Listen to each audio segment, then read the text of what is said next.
এটার নাম ধর্ম। মহাপ্রভু কি আইন দিয়ে গেলেন এটা জানতে হবে, বুঝতে হবে।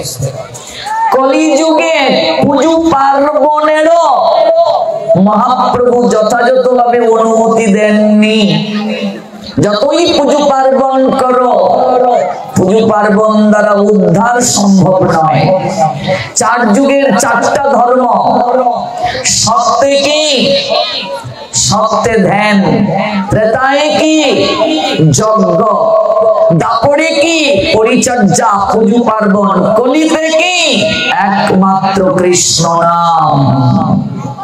জপমালা আছে, যদি জপমালা না থাকে, হরিনাম না করো, শীতলাকে ভজন করলেও লাভ হবে না, লোকনাথের পুজো দিলেও লাভ হবে না, বিপদ নাশিনী ভজলেও লাভ হবে না, মঙ্গল চণ্ডী ভজলেও লাভ হবে না।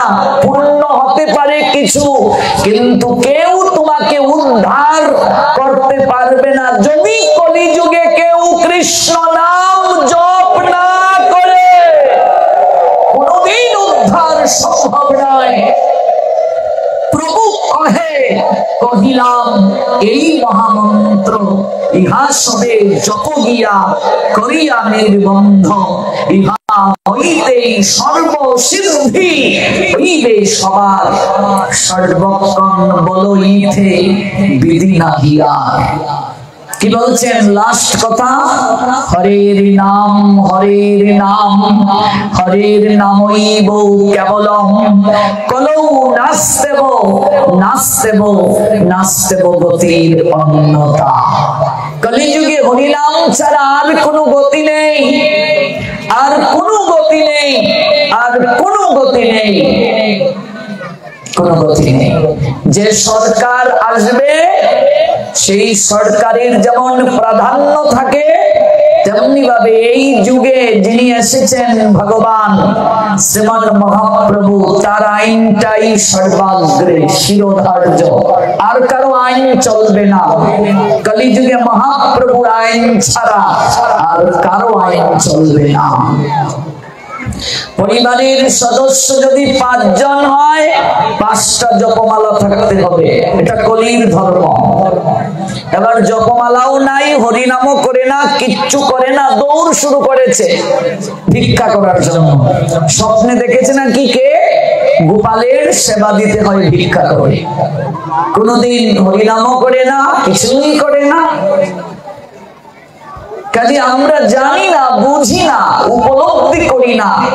আগে জানতে হবে যুগ ধর্ম কি, কলিযুগের যুগ ধর্ম কি, এটা আগে জানতে হবে, এটি আগে বুঝতে হবে। তো রাধার প্রেমের মাহাত্ম্য কেমন, যার দ্বারা শ্রী রাধা আমার অদ্ভুত মাধুর্যকে আস্বাদন করেন, সেই মাধুর্যটাই কিরূপ, তার মাঝে এমন কি সুখ প্রাপ্ত হন প্রেমময়ী শ্রীমতী রাধারানী। এই লোক হৃদয়ে যখন গোবিন্দের জাগলো, তখন শ্রী গোবিন্দ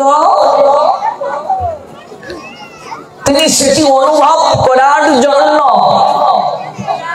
ভাবলেন, আমি যদি কৃষ্ণ সত্তা, ভগবান সত্তা নিয়ে কলিযুগে যাই, আমি তো এটি বুঝতে পারবো না, উপলব্ধি করতে পারবো না। এটি অনুভব করতে গেলে, বুঝতে হলে আমাকে রাধা ভাব অঙ্গীকার করতে হবে। তখনই প্রেমময়ীর কাছে গিয়ে ভিক্ষা চাইলেন, ওগো প্রেমময়ী, তোমার সাজে তুমি আমায় সাজিয়ে দাও, গৌর প্রেমানন্দে তোমার ভাবে আমায় বিভোর করিয়ে দাও। ওই কৃষ্ণ রাধা ভাবে সাজলেন। গায়ের বরণটাও হলো তপ্ত কাঞ্চনের ন্যায়। গৌরাঙ্গের যে গায়ের বরণ, এটা রাধারানীর গায়ের বরণ। গৌরাঙ্গের যে শরীর, এটা রাধারানীর শরীর। ননির মতো নরম, কাঁচা সোনা। রাধা রানীকে ভজন করলে যতটা না সহজে তার কৃপা পাওয়া যাবে, গৌরাঙ্গকে ভজন করলে তার থেকে অধিক রাধা কৃপা পাওয়া যাবে। রাধা কৃষ্ণ মিলিত তনু। যারা বুদ্ধিমান ব্যক্তি জগতে, ওরা একসঙ্গে দুজনকে পাওয়ার জন্য গৌর ভজন করে। বুঝলে বাবা, গৌরকে পাশ কাটিয়ে কোনদিন যুগল ভজন হয় না। আগে নবদ্বীপ, তারপর বৃন্দাবন। গৌর চন্দ্রিকা বাদ দিয়ে ভাগবতে যেতে পারবে না। গৌরকে পাশ কাটিয়ে ভাগবতে যাওয়া যায় না, সম্ভব নয়। ব্রজের রাধা বিনোদিনী সে হইয়াছে কলঙ্কিনী। রাধার প্রেমঋণ সুধিবার তরে আমি আসি নদিয়াপুরে। রাধার প্রেমের ঋণটাকে শোধ করার জন্য গোবিন্দ গৌরচন্দ্র হয়ে এলেন। আর সকল পার্শ্বদগণ গৌর লীলায় পুষ্টি সাধন করার জন্য তাদেরকে ভগবান পূর্বেই বিভিন্ন জায়গায় পাঠিয়ে দিলেন। তারপর গিয়ে গঙ্গার তীরে সবাইকে এক জায়গায় গৌর সুন্দর মিলন ঘটালেন, এক একজন এক এক জায়গায়। কাজেই সেই গৌর লীলায় পুষ্টি সাধন করার জন্য সেই বলরাম, যিনি শঙ্কর্ষণ অনন্তনাগ, তাকে রারো দেশে জন্ম দিয়ে পাঠালেন, আবির্ভাব করালেন। সেই বলরামই হলেন নিত্যানন্দ।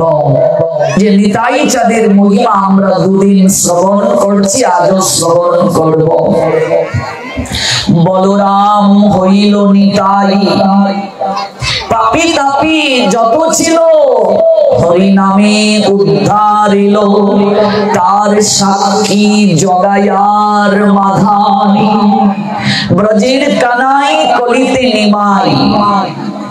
ব্রজের বলাই কলিতে নিতাই। সেই নিত্যানন্দ গৌরাঙ্গ থেকে অধিক করুণাময়। এদিকে একটা বসার ব্যবস্থা করে দিন, কমিটির দৃষ্টি আকর্ষণ করছি। যারা দাঁড়িয়ে আছেন এদিকে বসতে পারবেন, বসলে সেবাস আঙ্গিনার সৌন্দর্যটাও বাড়বে আর শ্রবণটাও আনন্দময় হবে।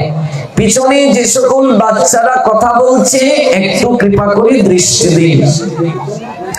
মহাপ্রভুর করুণাটা মায়ের মতো। মায়ের মতো কিভাবে ভালো করে বুঝবেন। সন্তান যখন ধুলাবালি মেখে বাবার কাছে যায়, কৃষ্ণের করুণা বাবার মতো, আর মহাপ্রভুর করুণাটা মায়ের মতো। সন্তান যখন ধুলাবালি মেখে বাবার কাছে যায়, বাবা অনেক সময় বলেন যা যা যা তোর মায়ের কাছে যা, যা তোর মায়ের কাছে যা। কিন্তু সন্তান ধুলাবালি মেখে যখন মায়ের কাছে যায়, মা কি বলেন অন্য কারো কাছে যেতে? ধুলাবালি পরিষ্কার করে মা তাকে কুলে তুলে নেন। এমনকি ধুলাবালি রাখা অবস্থাতেও তাকে কুলে তুলে নেন।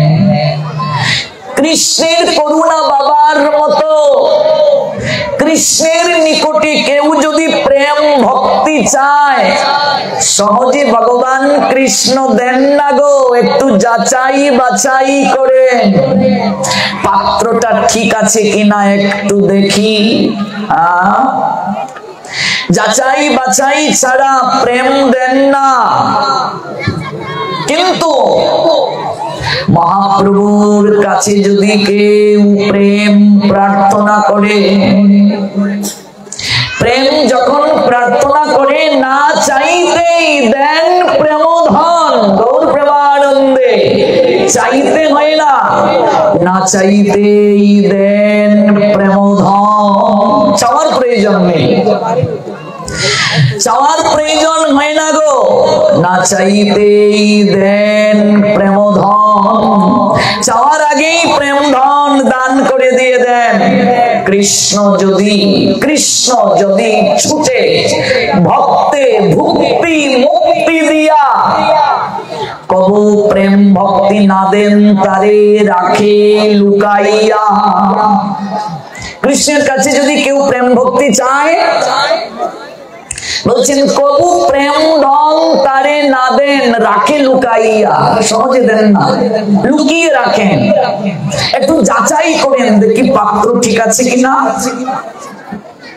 এক হাতে দ্রৌপদী ভগবানের কাছে আত্মসমর্পণ করে ডেকেছিল, বস্ত্র দেওয়ার প্রার্থনা করেছিল, ভগবান দিয়েছিলেন? দেননি। যখন দুহাত তুলে ডাকলেন, আত্মসমর্পণ করলেন, তখন দ্রৌপদী বস্ত্র প্রাপ্ত হলেন।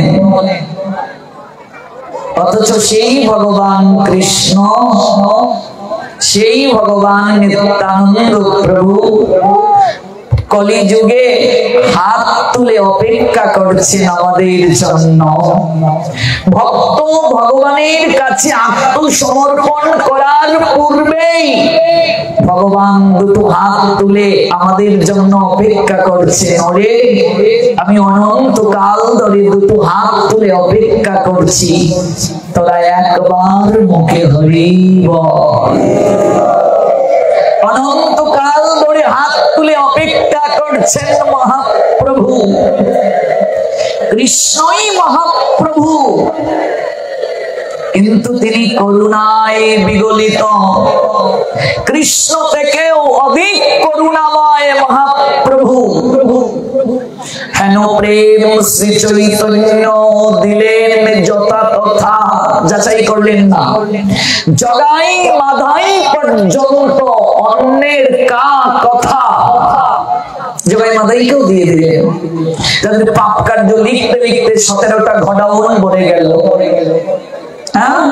তাদেরকেও দিয়ে দিলেন প্রেম। জগাই মাদাই পর্যন্ত অন্যের কা কথা, স্বতন্ত্র ঈশ্বর প্রেম নিঘুর ভান্ডার। বিলাইলেন যারে তারে না করলা বিচার, বিচার করলেন না। অদ্যাপিও দেখো চৈতন্য নাম যেবালয়, কৃষ্ণ প্রেম পুলক অশ্রু বিহবল তার হয়। মায়ের মতো গৌরাঙ্গ।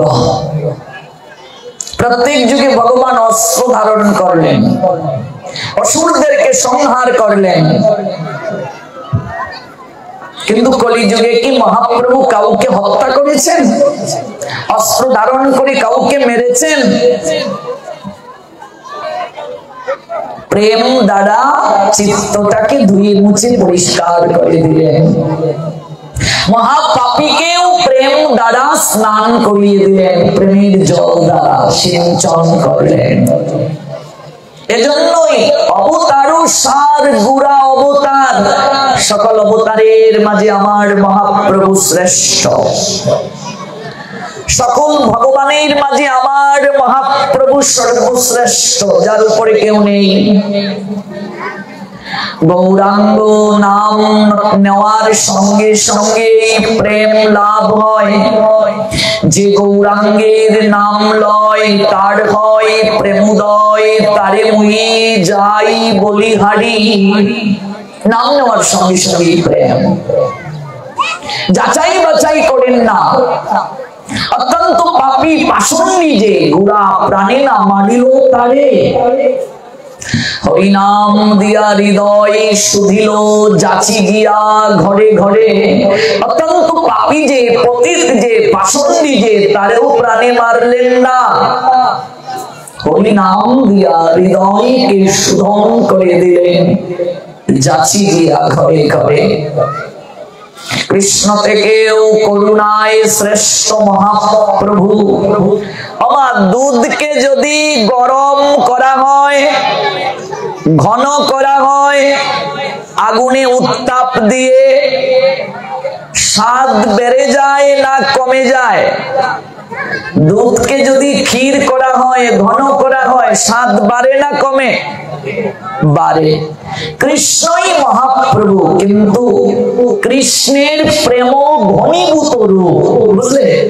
প্রেমের যে প্রেম রস ঘন করলে যেমন স্বাদটা বাড়ে, কৃষ্ণই মহাপ্রভু, কিন্তু প্রেমের ঘনীভূত রূপ।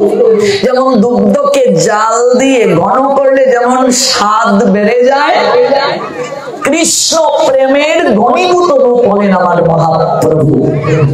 এবার আপনারা যার আরাধনা করছেন তিনি কি? তিনি হলেন মহাপ্রভু থেকেও আরো করুণাময় নিত্যানন্দ। কৃষ্ণ থেকে অধিক করুণাময় মহাপ্রভু, আর মহাপ্রভু থেকে অধিক করুণাময় নিত্যানন্দ প্রভু, বুঝলে? মহাপ্রভু থেকে অধিক করুণাময়। এজন্য কবিরাজ গোস্বামী পাদ বললেন, নিত্যানন্দ বলিতে হয় কৃষ্ণে প্রেমের উদয়। বলার সঙ্গে সঙ্গে প্রেমের উদয় হয়। আউলায় সকল অঙ্গ অশ্রু গঙ্গা বয়। নিতাই চাঁদ বলার সঙ্গে সঙ্গেই প্রেমের উদয় হয়ে যায়।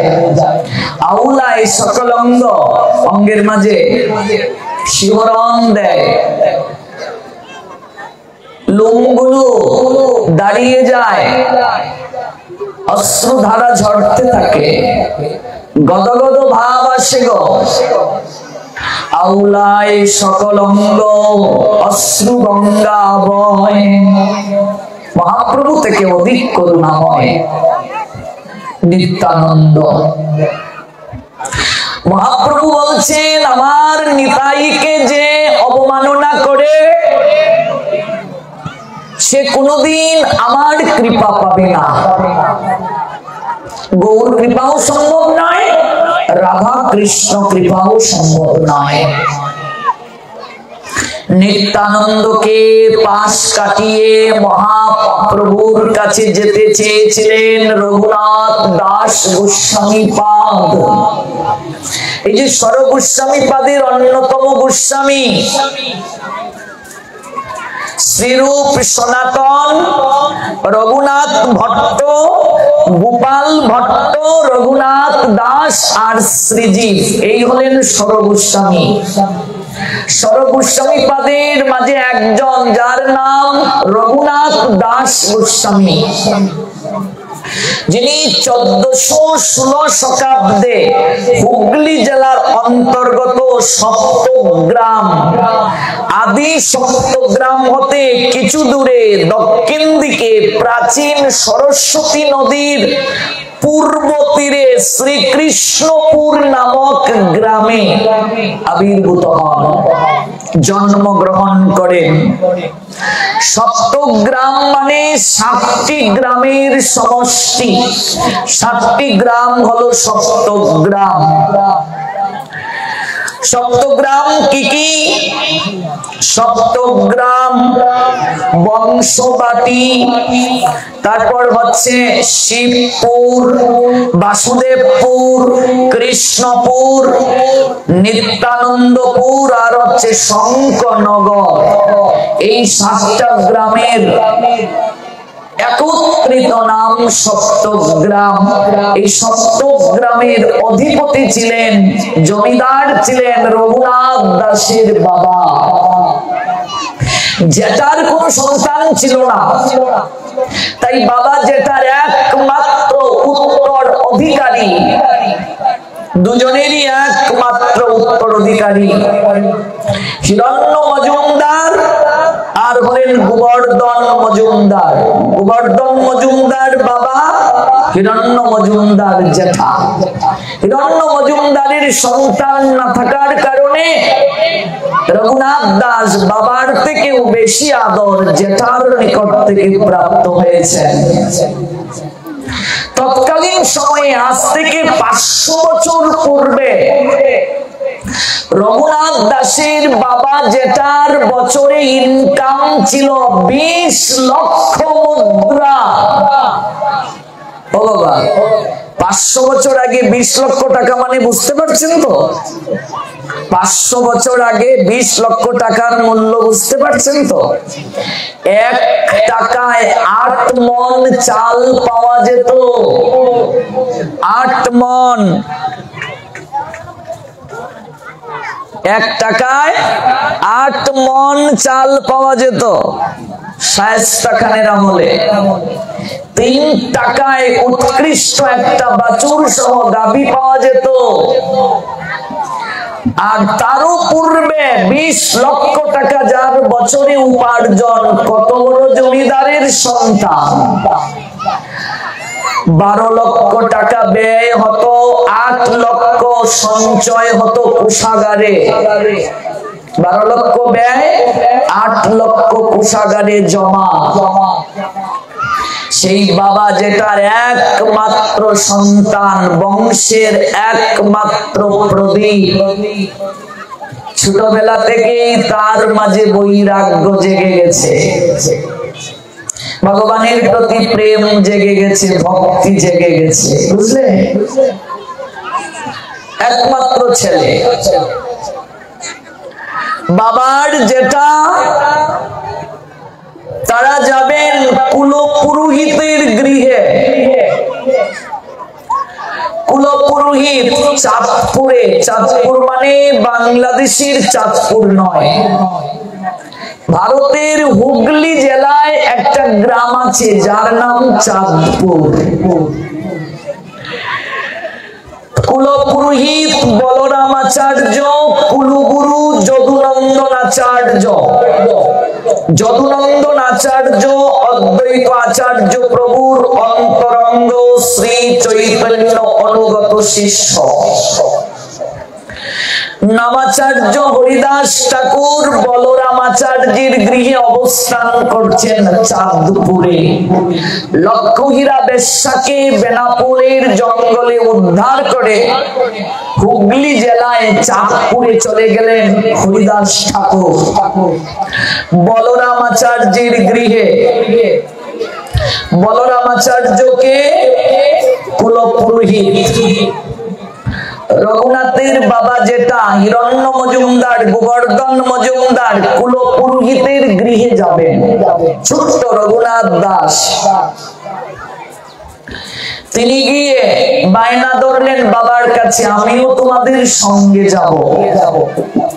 বাবা ধমক দিয়ে বললেন, তোমাকে যাওয়ার প্রয়োজন নেই, এত দূর আমরা যাব,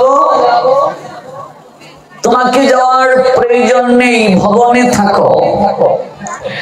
বাবার নিকট থেকে ধমক খেয়ে কেঁদে কেঁদে জেঠার নিকটে গেলেন। জেঠার যেহেতু সন্তান নেই, খুব আদর করেন, জেঠা তার ভাইকে ধমক দিলেন, কিরে ছেলেটাকে ধমক দিলি কেন? আমার সঙ্গে যাবে, তোর সঙ্গে যাওয়ার প্রয়োজন নেই। তার বড় ভাই বলছে, কিছু বলার আছে? তো তুমি আদর দিতে দিতে বাদর বানাচ্ছ ছেলেটাকে। জেঠার যেহেতু সন্তান নেই, খুব বেশি ভালোবাসে। এবার বাবা জেঠার আঙ্গুল ধরে ছোট্ট রঘুনাথ চলছেন কুলপুরোহিতের গৃহে। আমরা এই লীলা থেকে নিত্যানন্দ প্রভুর মহিমা শ্রবণ করব, যে আমরা যে এই নিতাই চাঁদের আবির্ভাব পালনের জন্য এত বড় উৎসবের আয়োজন করেছি, আমরা কতটা সৌভাগ্যের অধিকারী। এই সিলেট বিভাগে এত বড় নিতাই চাঁদের উৎসব হয় না। 3 দিন ব্যাপী পাঠ হচ্ছে, অনুষ্ঠান হচ্ছে, কিন্তু আমি আবারও বলে যাচ্ছি, গতকাল বলেছিলাম, নিত্যানন্দ প্রভু হলেন বিষ্ণু তত্ত্ব, ভগবান। বিষ্ণু তত্ত্বে কখনো অর্ধ বেলা উপবাস হয় না, হয় না, হয় না। এটাই শাস্ত্রের সিদ্ধান্ত। বড় বড় পণ্ডিত যারা, তাদেরকে জিজ্ঞেস করবেন, অর্ধবেলা উপবাস আমি আবারও বলছি ইস্কন থেকে কেবল প্রবর্তন হয়েছে। ইস্কনের প্রতিষ্ঠাতা স্বামী মহারাজ অভয় চরণারবিন্দ ভক্তি বেদান্ত, তিনি আমারও পরম গুরুতুল্য। কারণ আমার পরম পরম গুরু নিত্যলীলায় প্রবিষ্ট অষ্টোত্তর শত শ্রী শ্রী ভক্তি কুসুম শ্রবণ গোস্বামী, তিনি ইস্কনের প্রতিষ্ঠাতার ও গুরু ভাই। গৌড়ীয় মঠ থেকে ইস্কন এসেছে, আমরা যেখান থেকে দীক্ষা নিয়েছি, কিন্তু গৌড়ীয় মঠে অর্ধবেলা উপবাস নাই। ওনারা প্রচারের স্বার্থে তাদের গুরুদেব অর্ধবেলার উপবাস শিষ্যদেরকে নির্দেশ দিয়েছেন। কোন গুরুদেব তার শিষ্যদেরকে ভজন অনুযায়ী একটি ব্যবস্থা দিতেই পারেন, এটি তাদের জন্য প্রযোজ্য। এ নিয়ে আমাদের কোনো নিন্দা করলে আমরা অপরাধী হব, আমাদের কোনো কথা নেই। কিন্তু আপনারা যে অর্ধবেলা উপবাস করছেন, আপনারা কি ইস্কনের অনুসারী কিংবা দীক্ষিত? এটা হচ্ছে প্রশ্ন। দ্বিতীয় হচ্ছে, বিশ্ব প্রত্যেক কখনো অর্ধবেলা উপবাস হয় না। নিত্যানন্দ প্রভুর আবির্ভাব যেখানে বীরভূমের এক চক্রা, সেখানে কি অর্ধবেলা উপবাস হয়? হয় না। তাহলে যে নিত্যানন্দ প্রভুর আবির্ভাব বীরভূম জেলায় ভারতে, সেখানে তো 12টা পর্যন্ত উপবাস নাই। আপনি যার মন্দির করলেন, আপনি যার আরাধনা করছেন, তার যেখানে শিকড়, সেটা আপনাকে অনুসরণ করা উচিত কি না? আমি গতকাল বলেছিলাম, বাবা লোকনাথের যত মন্দির হচ্ছে, ওরা সবাই 12 দিকে অনুসরণ করে, মেইন সেন্টার 12 দিক। নিত্যানন্দ পরিবার যারা, ওরা কি নিতাই চাঁদ সম্পর্কে ভালো জানবে না অন্য কেউ জানবে? নিত্যানন্দ প্রভুর জন্ম যেখানে, শিকড় যেখানে, ওরা নিত্যানন্দ সম্পর্কে ভালো জানবে না অন্য কেউ ভালো জানবে? নিত্যানন্দ পরিবারভুক্ত যারা, তারা কি অর্ধবেলা করেন? করেন না। আমরা গৌড়ীয় মঠ, আমরা অর্ধবেলা করি না। কোন রাধাকুণ্ড বৃন্দাবনের কোন বাবাজিরা নিত্যানন্দ প্রভুর আবির্ভাব স্থান অর্ধবেলা করে না, কেবল ইস্কন করেন অর্ধবেলা। তারা বলেন প্রচারের স্বার্থে। এই নিয়ে আমাদের কোনো মন্তব্য নেই, আমাদের কোনো এই নিয়ে কথা নেই, তাদের প্রতি আমাদের শ্রদ্ধা। কিন্তু আমি অনুরোধ রেখে যাব, আপনারা নিত্যানন্দ প্রভুর আবির্ভাব দিবসে অন্ন দান করবেন না, এটা অনুরোধ আমার। কারণ উপবাস থাকবেন, পরের দিন পারণ করে সাধু সেবা করবেন, পারণের দিন প্রসাদ দেবেন। শাস্ত্র বলছেন, কোন ব্রত পালন করে যদি পারণের দিন কোন সাধু সেবা করানো হয়, তাহলে অন্য সময় থেকে 1 কোটি গুণ বেশি পুণ্য লাভ হয়, সুকৃতি লাভ হয়। যেমন একাদশী পালন করে কেউ যদি পারণের দিন সাধু সেবা করে, তাহলে কোটি গুণ বেশি কৃপা হয়। ভাগবতে তার প্রমাণ আছে। প্রমাণ কোথায়? অম্বরীশ মহারাজের চরিত্রে। অম্বরীশ মহারাজ একাদশী পালন করে একজন সাধুকে আহার না করিয়ে তিনি কখনো নিজে প্রসাদ গ্রহণ করতেন না। এটা পরীক্ষা করার জন্য স্বয়ং দুর্বাসা অম্বরীশ মহারাজের গৃহে অতিথি হয়েছিলেন। আপনারা নিশ্চয়ই জানেন এই লীলা। দুর্বাসা অতিথি হয়ে এসেছিল